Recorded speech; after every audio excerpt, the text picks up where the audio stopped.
Blessings, blessings, blessings. Welcome, my listener, to this amazing channel. My name is Sam King, and I present to you the audio version of the Bible as it is written.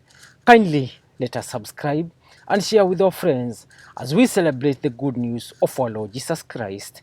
And today we will look into the book of Leviticus, chapter number 25, and I read, "The Lord said to Moses at Mount Sinai, Speak to the Israelites and say to them, When you enter the land I am going to give you, the land itself must observe a Sabbath to the Lord. For 6 years sow your fields, and for 6 years prune your vineyards, and gather their crops. But in the seventh year, the land is to have a year of Sabbath rest, a Sabbath to the Lord. Do not sow your fields or prune your vineyards. Do not reap what grows of itself, or harvest the grapes of your untended vines. The land is to have a year of rest. Whatever the land yields during the Sabbath year will be food for you, for yourself, your male and female servants, and the hired worker and temporary resident who live among you, as well as for your livestock and the wild animals in your land. Whatever the land produces may be eaten. Count off 7 Sabbath years, 7 times 7 years, so that the 7 Sabbath years amount to a period of 49 years. Then have the trumpet sounded everywhere to the 10th day of the seventh month. On the day of atonement, sound the trumpet throughout your land. Consecrate the 50th year and proclaim liberty throughout the land to all its inhabitants. It shall be a jubilee for you. Each of you is to return to your family, property, and to your own clan. The 50th year shall be a jubilee for you. Do not sow and do not reap what grows of itself, or harvest the untended vines, for it is a jubilee, and is to be holy for you. Eat only what is taken directly from the fields. In this year of jubilee, everyone is to return to their own property. If you sell land to any of your own people, or buy land from them, do not take advantage of each other.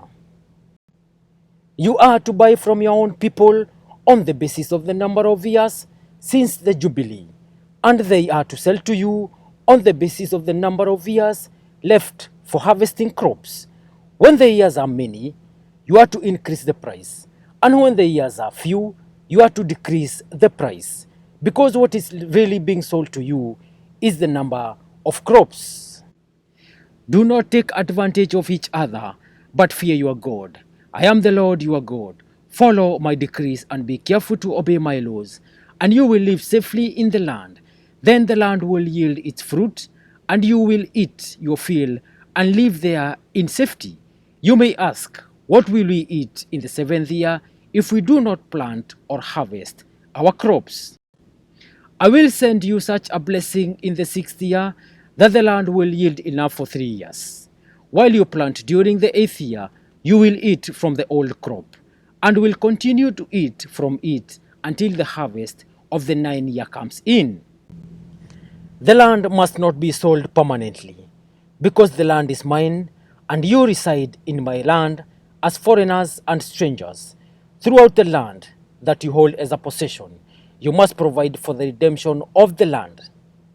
If one of your fellow Israelites becomes poor and sells some of their property, their nearest relative is to come and redeem what they have sold. If, however, there is no one to redeem it for them, but later on they prosper and acquire sufficient means to redeem it themselves, they are to determine the value for the year since they sold it and refund the balance to the one to whom they sold it. They can then go back to their own property. But if they do not acquire the means to repay, what was sold will remain in the possession of the buyer until the year of Jubilee. It will be returned in the Jubilee, and they can go back to their property. Anyone who sells a house in a walled city retains the right of redemption a full year after its sale.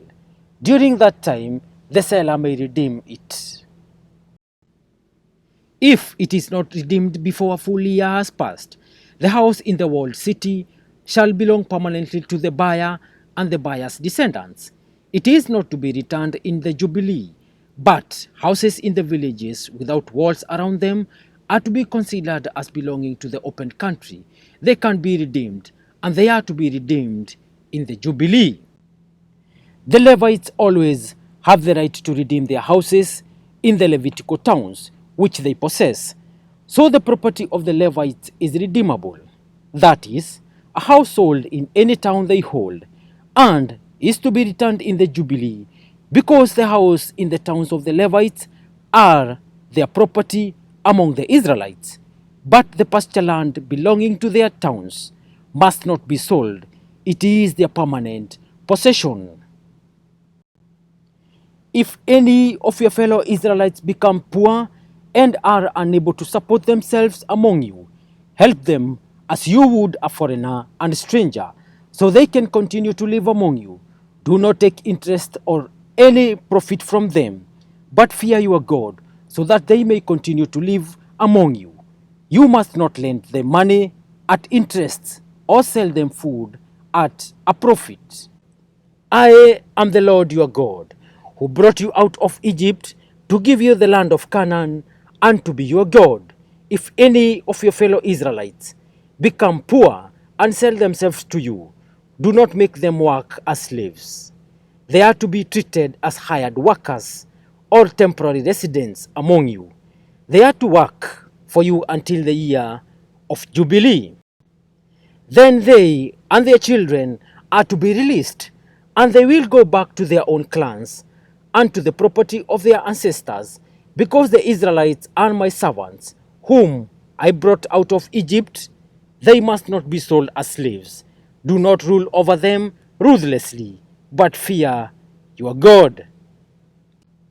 Your male and female slaves are to come from the nations around you. From them you may buy slaves.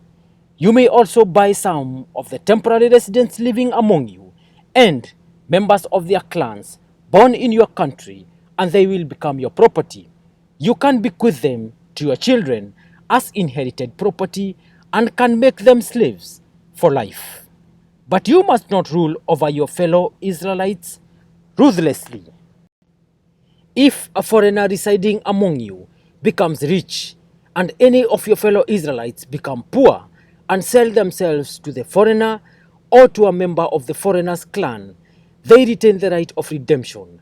After they have sold themselves, one of their relatives may redeem them, an uncle or a cousin or any blood relative in their clan may redeem them, or if they prosper, they may redeem themselves.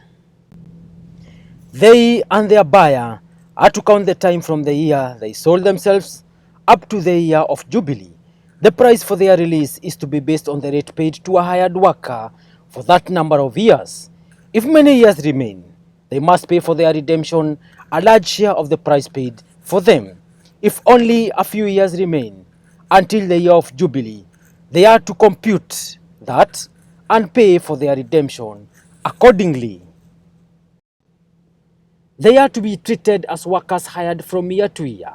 You must see to it that those to whom they owe service do not rule over them ruthlessly. Even if someone is not redeemed in any of these ways, they and their children are to be released in the year of Jubilee. For the Israelites belong to me as servants. They are my servants, whom I brought out of Egypt. I am the Lord, your God. Thank you, listener. That marks the end of today's presentation. Kindly let us remember to subscribe. And as I sign out in style. Peace.